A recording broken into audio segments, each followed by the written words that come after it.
맘의 눈을 여소서.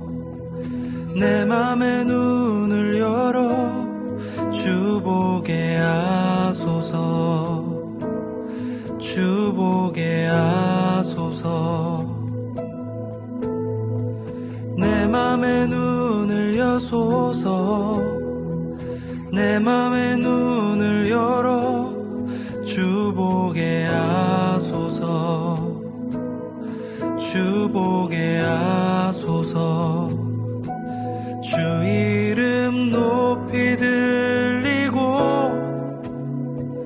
영광의 빛 비춰주시며 권능 넘치게 보길 원하네. 거룩 거룩 거룩. 내 맘의 눈을 여소서. 내 맘의 눈을 열어 주 보게 하소서. 주 보게 하소서. 내 맘의 눈을 여소서. 내 맘의 눈을 열어 주 보게 하소서. 주 보게 하소서. 주 이름 높이 들리고 영광의 빛 비춰주시며 권능 넘치길 보길 원하네. 거룩 거룩 거룩. 주 이름 높이 들리고 영광의 빛 비춰주시며 권능 넘치길 보길 원하네. 거룩 거룩 거룩. 거룩 거룩 거룩. 거룩 거룩 거룩. 거룩 거룩 거룩. 주 보게 하소서. 거룩 거룩 거룩. 거룩 거룩 거룩. 거룩 거룩 거룩. 주 보게 하소서. 주 보게 하소서. 주 보게 하소서.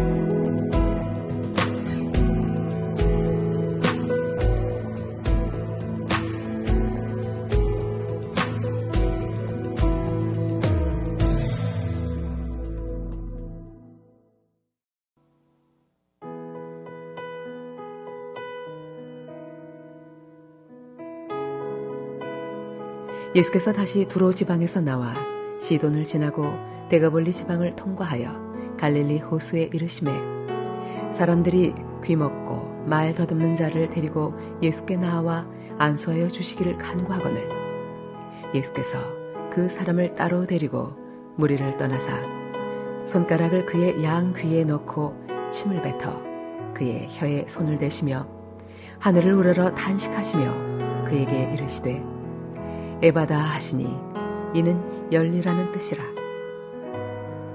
그의 귀가 열리고 혀가 맺힌 것이 곧 풀려 말이 분명하여졌더라. 예수께서 그들에게 경고하사 아무에게도 이르지 말라 하시되 경고하실수록 그들이 더욱 널리 전파하니 사람들이 심히 놀라 이르되 그가 모든 것을 잘하였도다. 못 듣는 사람도 듣게 하고 말 못하는 사람도 말하게 한다 하니라.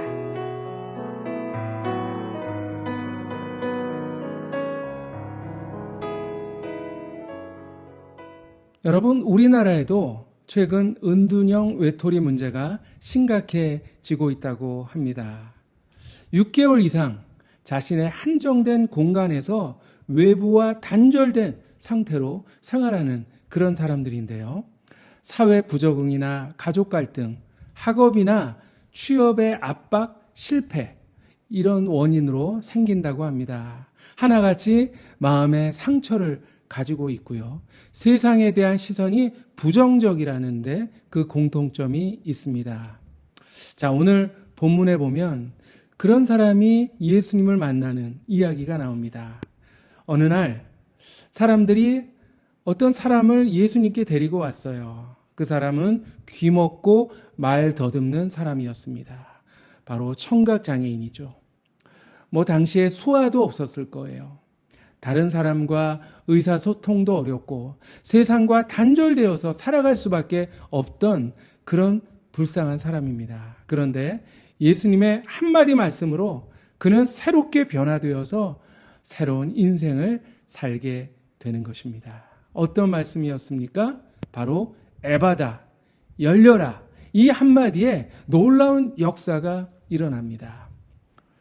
그의 귀가 열리고 혀가 맺힌 것이 곧 풀려 말이 분명하여졌더라.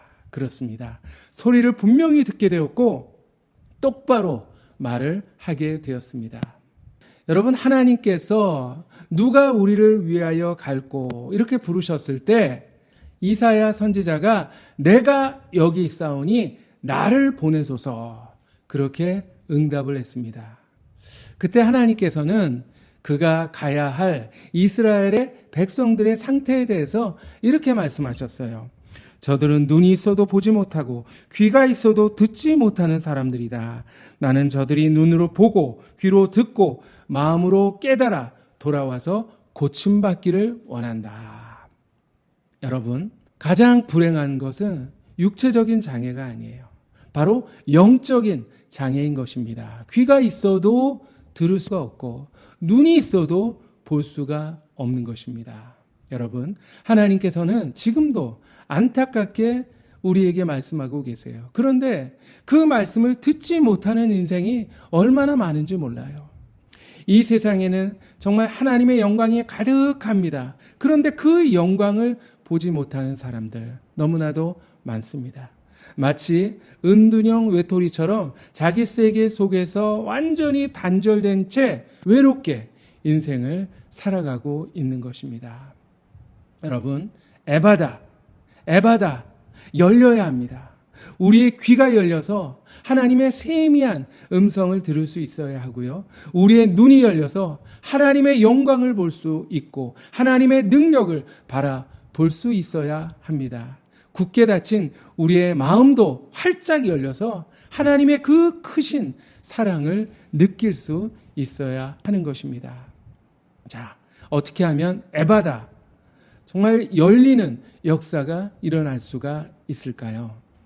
여러분, 무엇보다도 주님과의 접촉이 필요합니다. 오늘 33절 말씀에 보면 예수께서 그 사람을 따로 데리고 무리를 떠나사 손가락을 그의 양귀에 넣고 침을 뱉어 그의 혀에 손을 대셨다. 그렇게 말씀하고 있습니다. 따로 데리고 떠나셨다 했습니다. 왜 그렇게 하셨을까요? 여러 사람 앞에서 고칠 수도 있었을 텐데 따로 그를 데리고 가셨습니다. 바로 공개적인 접촉이 아니라 개인적인 접촉을 시도하셨던 것이죠. 이 사람은 자신의 의지로 나온 게 아니에요. 사람들에 의해서 끌려서 예수님 앞에 나왔던 것입니다. 자신의 의지가 없었어요. 그렇기 때문에 주님께서는 1대1로 그에게 자신의 존재를 드러내시고 믿음을 심어주시기를 원하셨던 것이죠. 여러분, 남녀 사이에도 단둘이 데이트하는 시간이 있어야 사랑이 싹트고 자라기 마련입니다. 관계가 발전할 수 있어요. 여러분, 우리도 개인적으로 1대1로 주님 앞에 다가가야 하는 것입니다. 여럿이 예배드리고 여럿이 성경 공부하는 것도 좋지만 은밀히 1대1로 주님을 만나는 시간 꼭 필요합니다. 손가락을 귀에 넣고 침을 그의 혀에 대셨다 했습니다. 참 희한한 방법을 사용하셨는데요. 바로 주님의 그 터치를 통해서 이 사람은 뭔가 나에게 일어나겠구나 이런 기대감을 가지게 되었을 거예요. 주님께서는 사게오야, 마리아야, 마르다야, 나사로야 이렇게 개인적으로 언제나 이름을 불러주셨습니다. 우리의 선한 목자 되신 예수님은 양 한 마리 한 마리의 이름을 불러주십니다.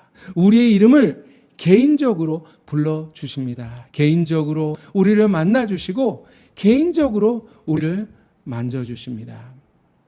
여러분, 주님은 우리 한 사람 한 사람을 깊이 알고 계시고 1대1로 우리를 사랑하고 계신 것입니다. 또한 오늘 주님께서 하늘을 우러러 보셨다 말씀하고 있습니다. 34절에 하늘을 우러러 탄식하시며 그에게 이르시되 에바다 하시니 이는 열리라는 뜻이라. 예수님은 하늘을 우러러 보셨어요. 하늘에 계신 하나님께 간절히 도우심을 구하셨다는 것입니다. 우리는 고개를 숙이고 기도하지만 우리 예수님은 하늘을 우러러 보시며 그렇게 기도하셨습니다. 여러분, 예수님이 누구십니까? 예수님은 굳이 누군가의 도움이 필요 없는 그런 분입니다. 하나님과 신분이나 능력에 있어서 동일하신 분이에요. 그럼에도 불구하고 우리 예수님은 항상 하늘을 우러러 보셨습니다. 하나님의 도우심을 철저하게 구하셨어요. 마가복음 6장의 오병이어 기적 때에도 우리 예수님께서는 하늘을 우러러 축사하셨다 했습니다. 뿐만 아니라 주님께서는 나는 아버지를 떠나서는 스스로 아무것도 하지 않는다 고백하시면서 항상 하나님 아버지의 도우심을 구하면서 사역을 감당하셨던 것을 볼 수가 있어요. 우리 그리스도인들에게 있어서 여러분 가장 무서운 착각 무엇일까요? 바로 하나님 없이도 내가 할 수 있어. 바로 그것입니다. 고린도전서 3장에 보면 그런즉 심는 이나 물 주는 이는 아무것도 아니로되 오직 자라게 하시는 분은 하나님뿐이다. 그렇게 말씀하고 있습니다. 우리가 아무리 열심히 살고요, 우리가 아무리 열심히 노력해도 하나님이 자라게 하지 아니하시면, 하나님이 열매 맺게 하지 아니하시면 아무것도 소용없는 것입니다. 여러분, 우리나라 사람처럼 중국 사람들도 복을 좋아하죠. 신년이 되면 집집마다 대문이나 기둥이나 벽에 이 복복자를 붙여놓는데요. 그런데 한 가지 특징이 있습니다. 바로 이 글자를 거꾸로 붙여놓는 것입니다. 왜 그럴까요? 그들이 믿음은 없지만 이 복은 하늘에서 내려온다 라고 하는 것을 알기 때문에 이 복자를 거꾸로 붙여놓는 것입니다. 그렇습니다. 모든 것이 하나님께 달려 있어요. 하나님께서 하늘문을 활짝 열어주셔야 하는 것입니다. 하나님께서 이른 비와 늦은 비와 같은 은혜를 우리에게 부어주셔야 하는 것입니다. 하나님의 도우심이 있어야 합니다. 그러므로 여러분 항상 하늘을 우러러보며 하나님께 도우심을 구하는 저와 여러분이 됐으면 좋겠습니다. 그리고 예수님께서는 마지막으로 고통에 공감하셨습니다. 우리의 삶이 활짝 열려지는 기적을 경험하기 위해서는 우리도 이웃의 고통에 공감할 수 있어야 하는 것이죠. 예수님은 하늘을 우러러 보시면서 탄식하셨다 했습니다. 근데 그냥 탄식이 아니라 영어 성경에 보면 deep sigh, 깊은 탄식이라고 나와 있어요. 예수님은 오늘 이 환자를 바라보시면서 깊은 탄식을 하셨던 것입니다. 왜 그렇게 하셨을까요? 바로 그 사람의 아픔을 공감하셨습니다. 그와 동일시 하셨던 것이죠. 듣지도 못하고 말할 수도 없는 그 고통, 얼마나 괴로울까? 모두와 단절된 삶을 살면서 얼마나 그가 외로웠을까? 견딜 수 없는 그의 고독, 그의 고통을 마치 자신의 것처럼 함께 느끼시면서 깊이 탄식하셨던 것이죠. 분명 예수님의 눈에는 눈물이 가득 고여 있었을 것입니다.